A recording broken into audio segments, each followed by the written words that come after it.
This Torah class is brought to you by TorahAnytime.com.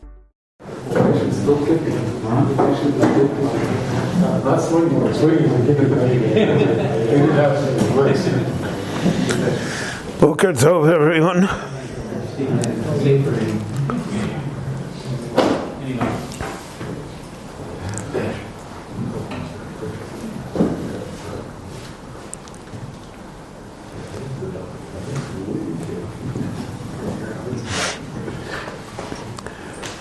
Rashi in the Parsha of Korach begins with a strange statement. He says, Parsha zu yofe nidreshet b'medrash Rabbi Tanchuma. There's one of the classic midrashim to Torah is that of Rabbi Tanchuma.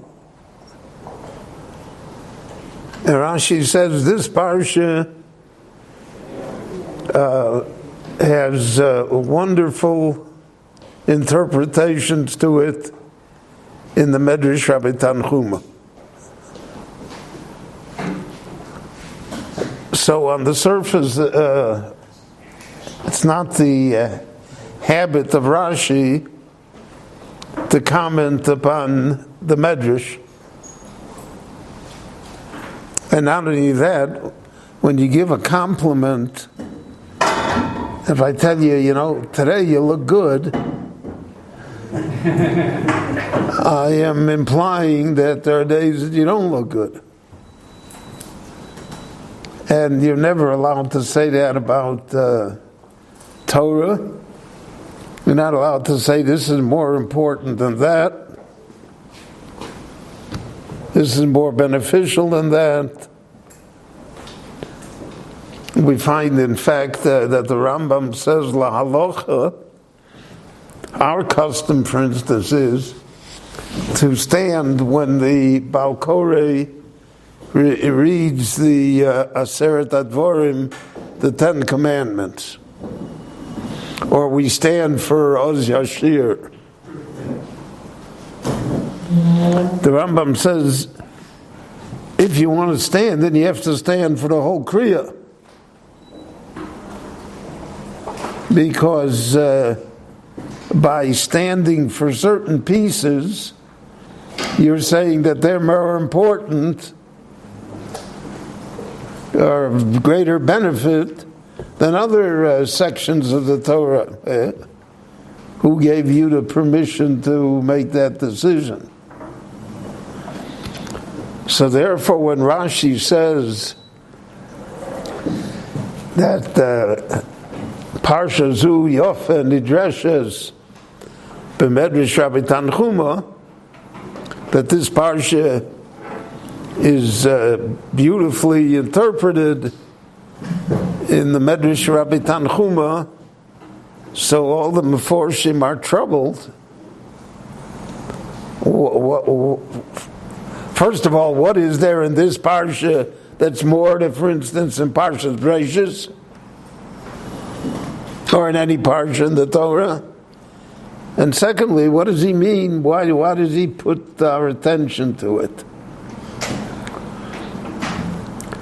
So this question is discussed in the Meforshim. There are no throwaway comments in Rashi. If Rashi said it, then he's teaching us something. So we'll get back to it, I hope, before the end of this year, to see why perhaps this parsha is so special and chosen.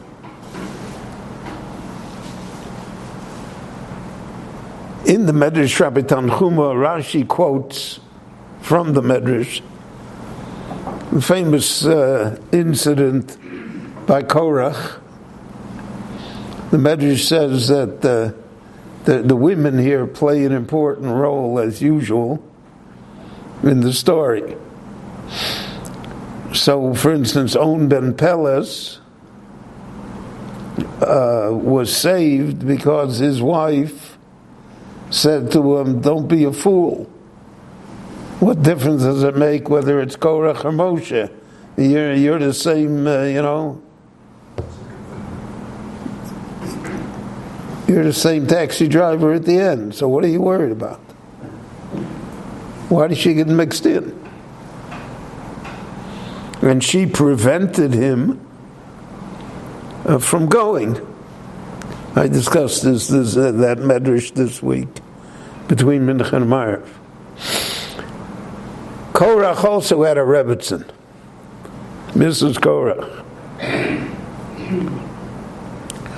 So the medrash says that Korach came from the base medrash, and his wife asked him, "What did Moshe say today? What was the subject matter?" So that's the end of last week's parsha, the parsha of Tzitzit, P'til Tchelet.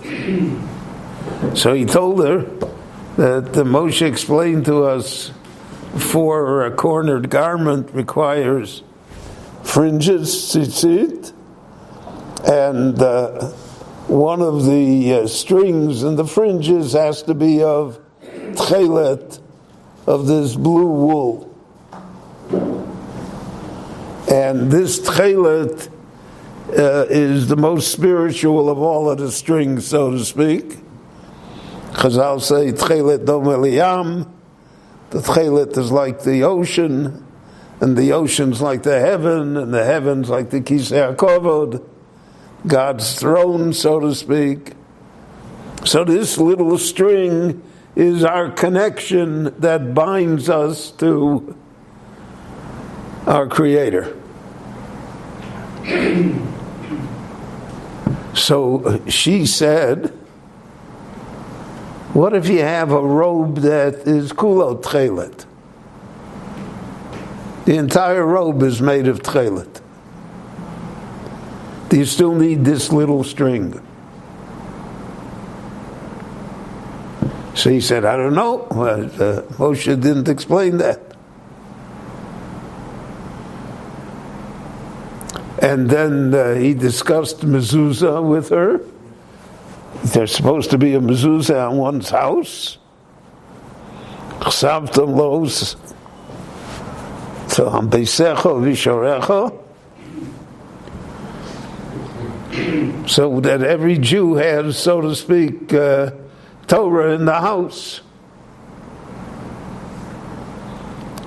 So she asked, Bayin Molei Svorim, what if he has a magnificent Torah library? There was a time when books were books. Today, less so. Do you still need a mezuzah? We can even say better. What if I have a Sefer Torah in my house? Do I need a mezuzah? I got the whole Torah. So Korach said, I don't know. I'm going to ask Moshe. So the next day in the Beis Medrash, this is the scenario that the Medrash portrays for us. He stood up and he asked Moshe. But now he asked him in a belligerent fashion. He didn't ask him, he asked him in a sarcastic fashion. I got a garment that is completely tchelet. You mean to tell me I still need that blue string? I have a house full of books, full of Torah. I still need that parchment on the door? So, the first thing we learn is there's asking and asking. There's asking in order to obtain knowledge. There's asking in order to make a point that the asker wants made. So, for instance, I have every question, to the best of my knowledge, and I know everything. Every question that the Bible critics have ever asked on the psukim in the Torah has already been asked by Meforshim. The greatest biblical critics were Chazal. But they asked from the basis of faith. From the basis, this is something that is true. How can I see the truth in it when I have, so to speak, this problem? How can I interpret it correctly?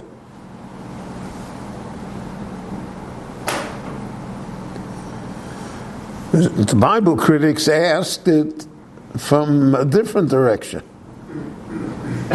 The direction was that the Torah was, so to speak, created by committee, and that it, it's not holy, and then, so they're asking for. So it can be the same question, but who is asking, why it's asked, and the way it's asked determines the legitimacy of the question. So it's very possible that Mrs. Korach's questions are legitimate. Talis shekula tchelis, are you chayiv in tchelis or not?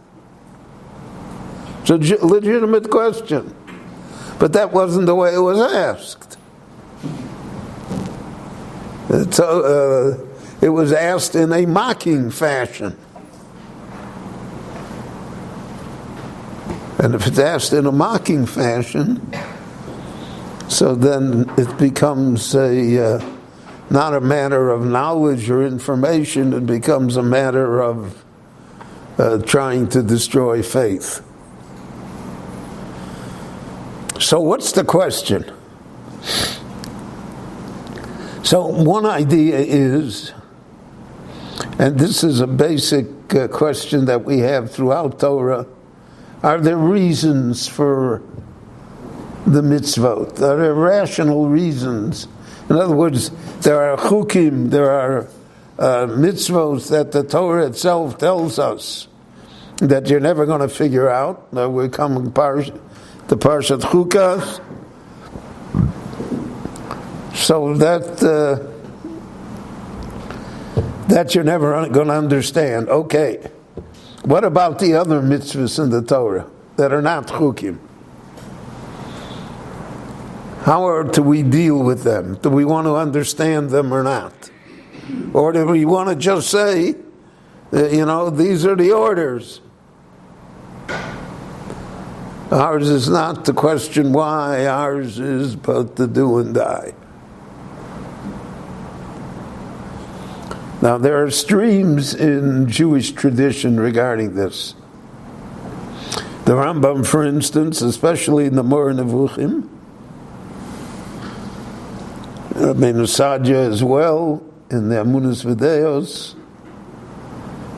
and the Maharal and others are always of the tendency to try and attempt to give a rational explanation to mitzvahs.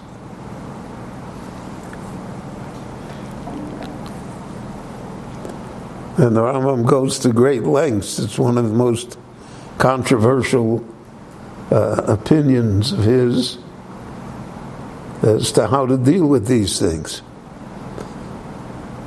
So, for instance, the laws of meat and milk, not to mix dairy foods and meat foods.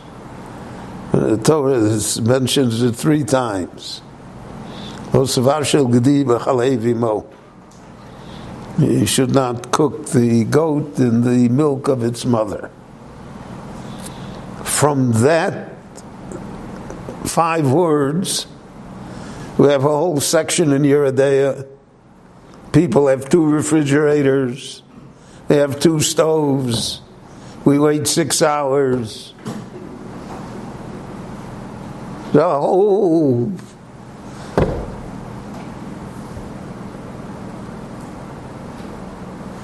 so why did the Torah phrase it as lo sava shel gedi b'chalei v'imo? The Torah should have phrased it, don't mix meat, don't eat it together, wait, say the whole thing. Who cooks lamb chops in its mother's milk? In our civilization, it's almost unknown. But the Rambam says the reason it's written that way is because that was the method of Avodah Zarah, of pagan worship in the days, in ancient times. And he says all of the mitzvahs come to wean us away from Avodah Zarah. That's the purpose of the mitzvahs. The mitzvahs is to bring us to pure monotheism. And we shouldn't believe in all sorts of side things.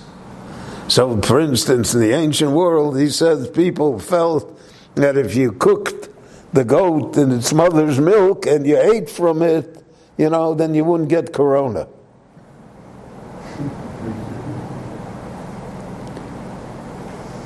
Now, since we don't know how people get corona, and we really don't have a handle on the matter, so naturally we're looking, nothing that I would tell you is outlandish, because we don't know. Wear masks, don't wear masks. Meet with people, don't meet with people. Take a shot, don't take a shot. Take 4 shots, maybe a 5th one. You don't know. And therefore, if Dr. Fauci said that the best way to prevent it is to wear a scarf in the summer, so people would wear scarves in the summer. So here, the Avodah Zarah was to cook the meat in the mother's milk. So that's why the Torah phrased it that way, that you shouldn't go to the gimmicks. Everything is to prevent you from Avodah Zarah, all the mitzvahs. And therefore the mitzvah of tzitzit is also Uri'isem oso u'schartem es kol mitzvos Hashem.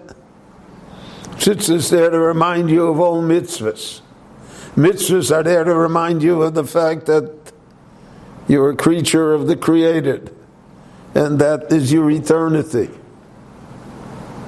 And that's what a person is supposed to, so to speak, have in mind.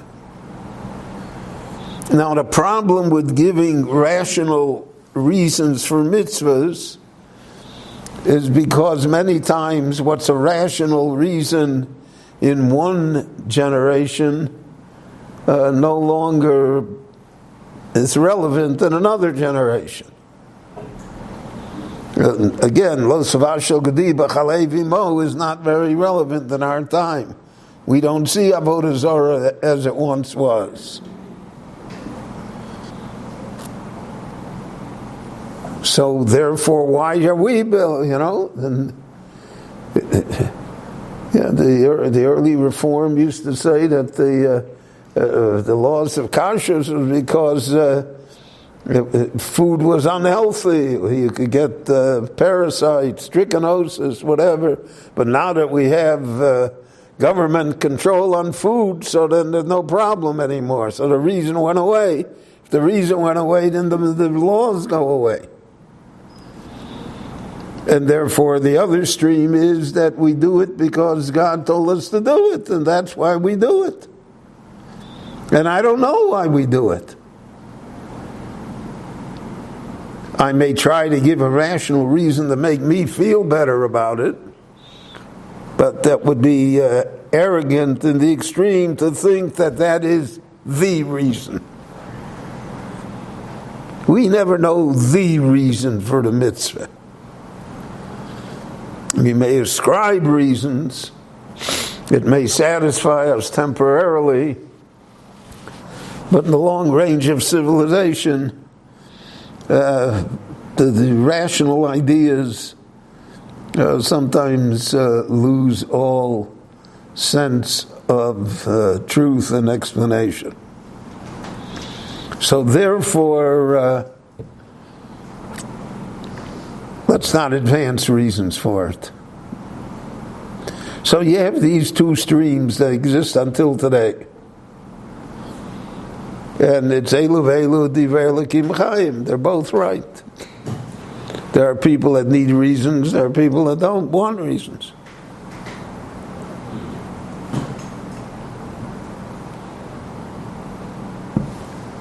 A famous anecdote that Rabbi Chaim Soloveitchik had a question regarding a rabbinic decision that he had to make in halacha. So he wrote to Rabbi Yochanan Spector, who was the Rav in Kovna and who was the leading posek of the time, and he presented the question to him. And he wrote to him in presenting the question, just please give me the answer, permissible or not permissible. If you try and explain it, no matter how you explain it, I will destroy the explanation.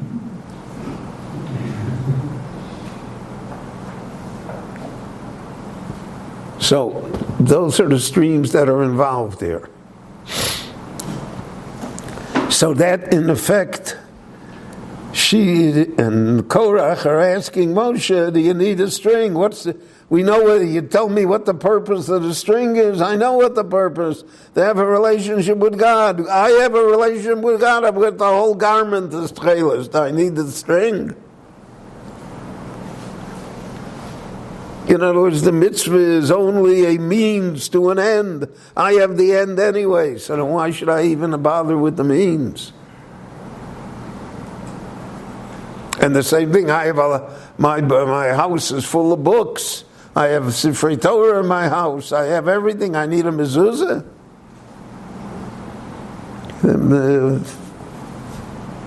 Not necessary for me. So Moshe answered Korach, no, you have to do the mitzvah.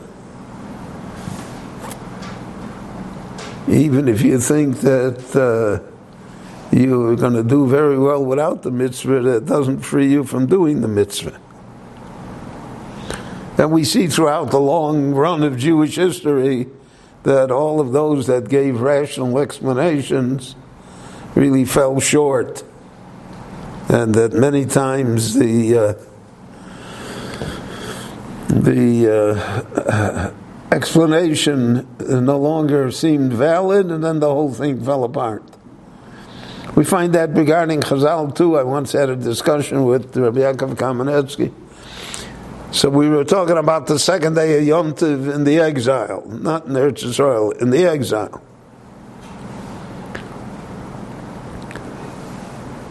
So the Gemara in Rosh Hashanah explains to us why we have a second day in exile.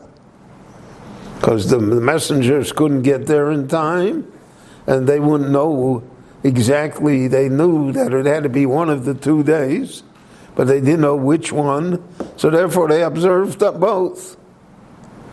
Now in our time, when we have a permanent calendar, and we know exactly what day Yom Tov comes, so why do we keep the second day?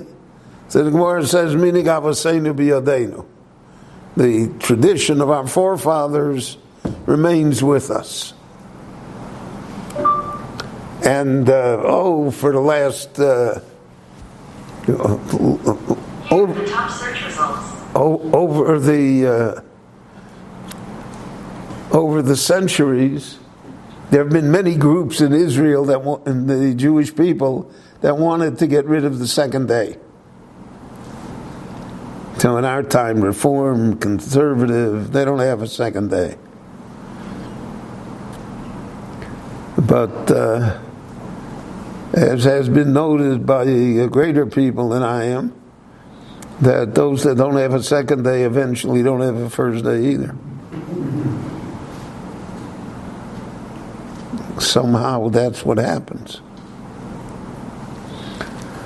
So this question of Talis Shekula Tchelis that was raised to Moshe, if it's a challenge to the mitzvah, so then that leads to destruction.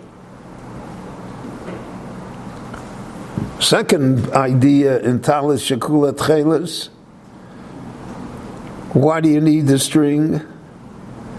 Because the Torah does not ask perfection from us. The Torah does not ask us to wear a talis shekula tchelis. That's 100%. The Torah asks us to observe the mitzvahs, to do what we can. Many times people overreach. So you can overreach in piety as well.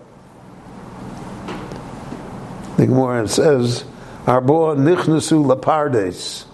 There were 4 great people that dealt in heavenly matters.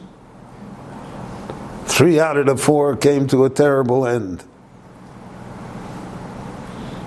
Well, one lost his faith, and one became insane, and one never had a family. Great people, overreached.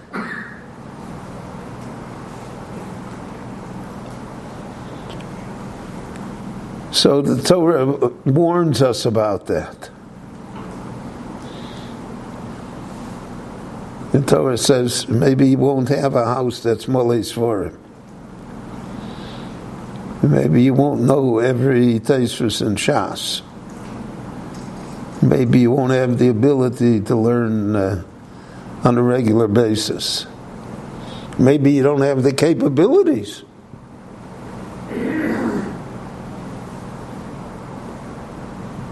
So I'm telling you what to do, the Torah says. 1 string. Put a mezuzah on your door.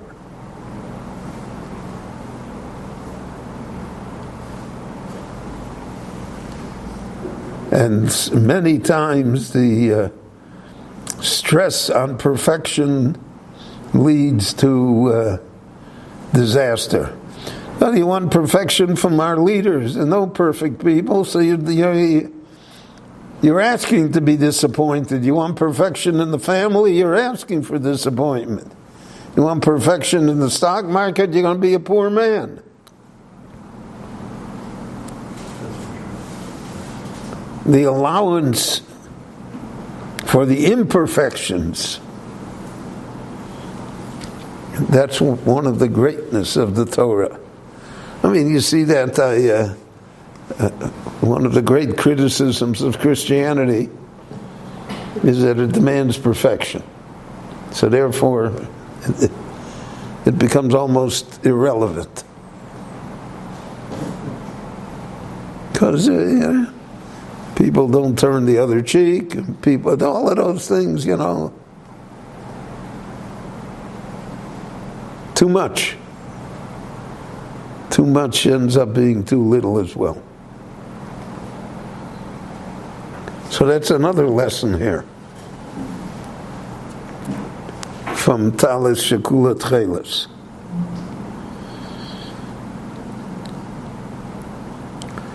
Just one point about Tchelis, if I want to add to you.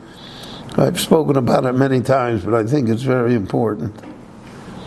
For the past 150, 170 years, has been, for whatever reason, Tchelis disappeared from the Jewish world.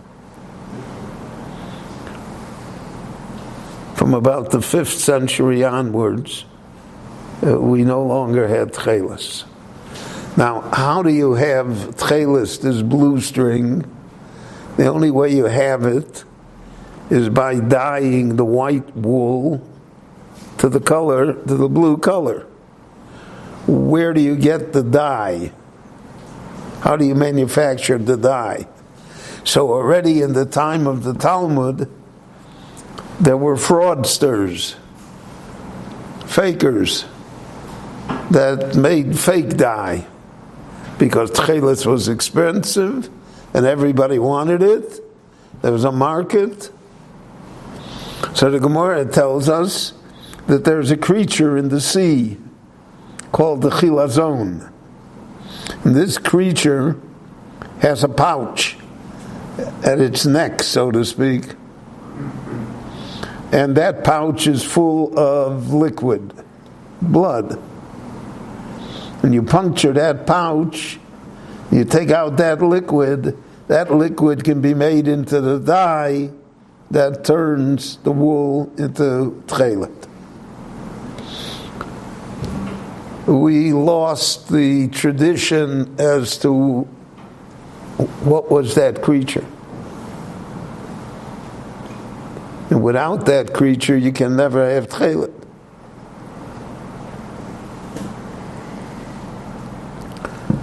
So, one of the interesting things, if you look in history a little, one of the interesting things is that in the 19th century, there was an awakening within the Jewish people that somehow we're going to come to a better era. It will take terrible things, but we're going to go back to the land of Israel. We're going to restore Torah. We're going to get out of the exile. Which is why we're sitting here in Jerusalem now. One of the awakenings was, let's have tchelet again.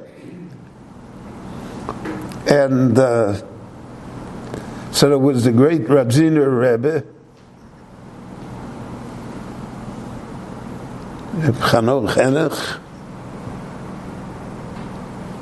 and he was a genius. And naturally, he was a kind of geniuses are controversial people because we don't like geniuses. They make us uncomfortable.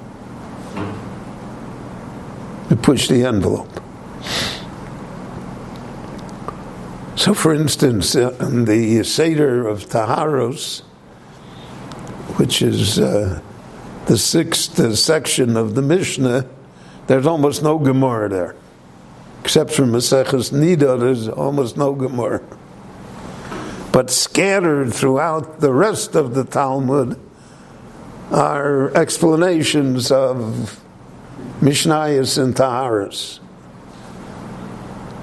So what the Rebbe did, the Radziner Rebbe, is that he collected it all and he made a Gemara out of it. And not he made a Gemara, he made like a Rashi on one side and a Taisus on the other side. Called it Sidrei Taharos, the work of tremendous genius. But it came to be controversial because people would say the Gemara was real. It wasn't real. He put it together.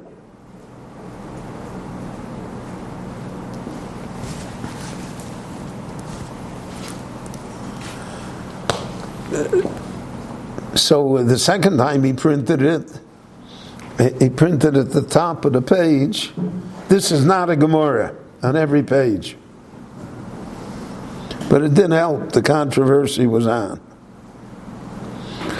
So another controversial thing that he did is he spent 11 years of his life looking for this creature, the chilazon, because he wanted to have tchelet. And he came up with the conclusion that the creature was a small squid, a small octopus, that's found off the coast of Italy in the Mediterranean. And he developed tchelet from the blood of that creature. And till today, the Radziner Chassidim use that tchelet. It's a deep blue. In the early 1900s, Rabbi Herzog who later would be the chief rabbi in Israel, wrote his doctoral thesis in Cambridge University on the Tchelet. And originally he wanted to prove that the Radziner Rebbe was correct. However, as he got into it more and more, he realized that it was not that. Not only that, he realized that the laboratory that was making the Tchelet dye was fooling the Rebbe because they used prussic acid in the dye, and prussic acid will turn everything blue.